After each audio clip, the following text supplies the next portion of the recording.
I thought I'd take a leaf out of an acquaintance of mine, David Bulmer, who you may know from Bulmer's Bookshelf, and review a book. And I'll be reviewing the novelization of Star Wars Episode 3, Revenge of the Sith. Although you notice Episode 3 is missing from here, because this book does stand, or from what I've read of it so far, does stand on its own 2 feet. And I'm in the introduction of this book, you realize that you're privy to specialized information within the Star Wars universe as a viewer. It gave a broader scope and mentioned the arguments of children in the schoolyard, for example, saying, I think Anakin is the better Jedi. I think Obi-Wan is the better Jedi. And all they know is what they hear on the radio and various podcasts and or however the holocron.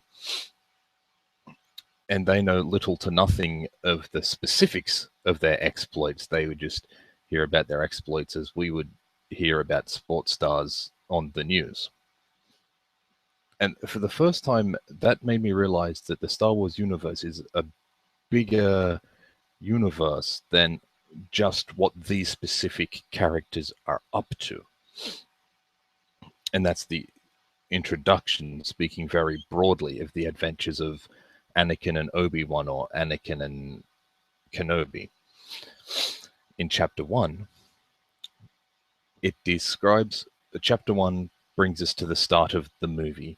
I find those parts the most boring to read because, I could just be watching the movie. However, it delves into their characters.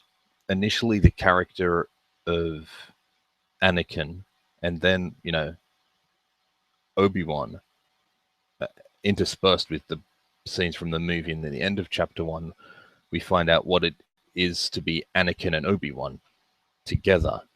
And it is portrayed in such a way in this book that a movie could never achieve, because this is the written word, and it's done exceptionally well, giving you a much deeper insight into the reason behind Anakin's angst and why you can see he's going to turn so much more readily to the dark side, and the brother-like relationship between Anakin and Obi-Wan.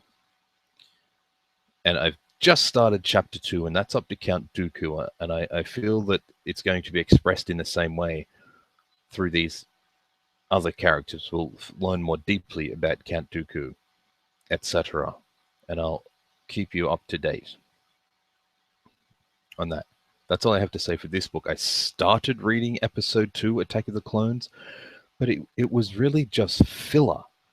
I don't need to know, again, borrowing from Dave Bulmer's example, I just need to know that someone got up and went to work. I don't need to know that they got up, brushed their teeth, changed their clothes, took the bus, and eventually got to work. I just need to know they got up, they went to work. And that's my very short review on what I started reading of Book 2, which did delve nothing into anything other than just filling it out to make a decent-sized book.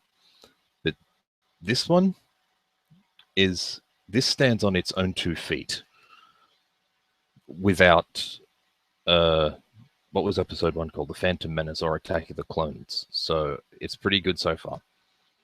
Thank you. That is all. Thank you very much. Good day.